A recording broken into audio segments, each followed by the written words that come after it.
Acknowledgement of country. I'd like to begin by acknowledging the traditional owners of the land on which we meet today.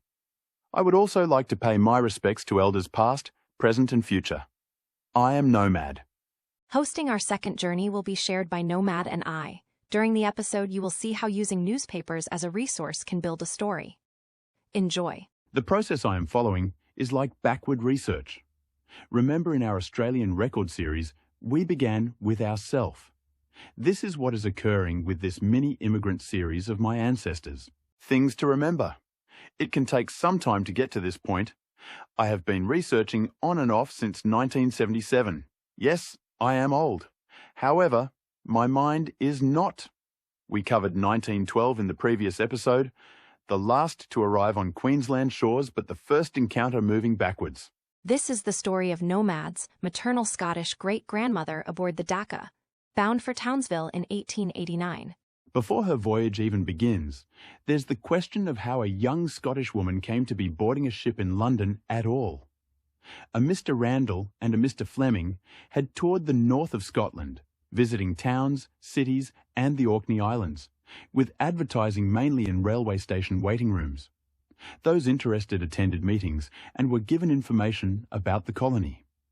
Male applicants were described to be strong and hardworking, young women to be healthy and well qualified for colonial life. Many were approved for free passage to Queensland. Those chosen assembled in Dundee on Saturday, the 22nd of June, and boarded the steamer Dundee to head south. About 40 Scottish souls joined the others waiting at Gravesend. They were part of the 542 passengers, consisting of 204 single men, 190 single women, 145 married couples and children. The Dacca departed on Wednesday, the 26th of June. The Dacca entered the North Sea, then turned into the English Channel, passing St. Catherine's Point on the Isle of Wight by Thursday, the 27th of June, reaching Plymouth the following day. Over the next couple of days, she crossed the Bay of Biscay and ran down the Portuguese coast, passing Gibraltar into the Mediterranean on Monday, the 1st of July. On Tuesday, the 2nd of July, at a recorded position in the Mediterranean, the Dacca came upon an unnamed derelict vessel, obstructing shipping lanes. The captain had it scuttled. The ship reached Malta on Friday, the 5th of July, then Port Said around Tuesday the 9th, likely taking on further provisions before entering the Suez Canal and running down the Red Sea the next day. Several very hot days followed. Newspaper reports place her at Aden around Sunday, the 14th of July. After departing Aden on Tuesday the 16th, the Dacca met southwest winds and cloudy weather in the Arabian Sea, which worsened to moderate gales, high seas, and a heavy swell. Conditions eased 4 days later, and by Sunday the 21st the weather improved to a gentle breeze with cloud and passing showers. At Colombo, on Tuesday, the 23rd of July, there was a crew change, with a new crew brought aboard. The voyage continued across the Indian Ocean, crossing the equator along the way. Throughout the voyage, the immigrants made their own musical entertainment and dances to pass the time. Quartermaster Woodley and Dr. Hickling performed songs, recitations, and character sketches, well attended by passengers, with Miss Mullen, the matron, also taking part. The ship reached Batavia, likely taking on further provisions, and departed on Wednesday, the 31st of July. On the morning of Thursday, the 8th of August, the ship reached Thursday Island 4 days ahead of her contracted date. 7 passengers disembarked and 67 tons of cargo were unloaded. She sailed the next morning for Cooktown, arriving at 6 p.m. on Saturday the 10th with 16 passengers ashore, 87 tons of cargo unloaded, before departing the following morning. Port Douglas followed, with 10 passengers leaving and 40 tons of cargo unloaded. At Cairns, on Sunday the 11th of August, only 5 passengers disembarked. The Dacca anchored off Townsville overnight on Monday the 12th of August. My great-grandmother left the ship the next day, Tuesday the 13th, after 47 days aboard.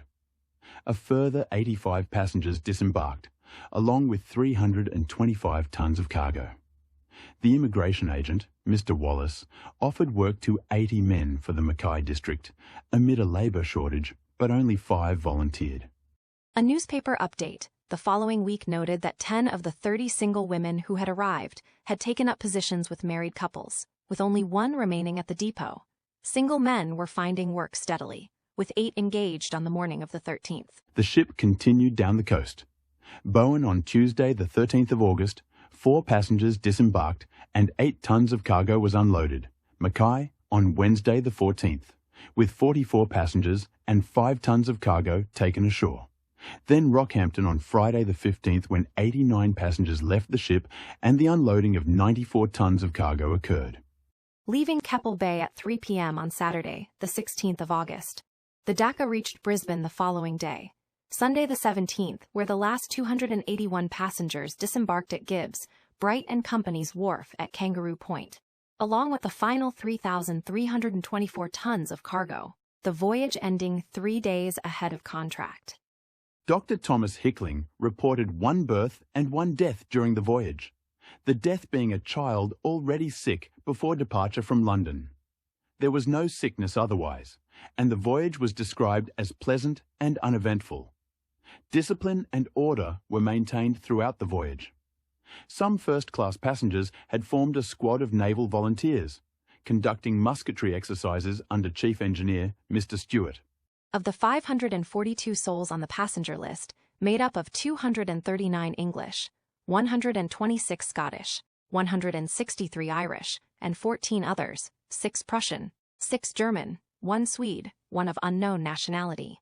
A note on the list records show 2 single men who worked their passage were included among the free passengers landed at Brisbane in the general summary. You may have noticed my Scottish great-grandmother's voyage ended in Townsville.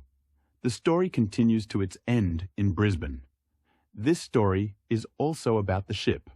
Writing the ending of the entire voyage provides closure. Just because my ancestor disembarked on day 47, 13th of August, the rest of the passengers still on board had another 4 days until they all disembarked. The summary above was located in a newspaper article at the end of the entire voyage. Throughout this story, we used newspaper articles by researching in Trove.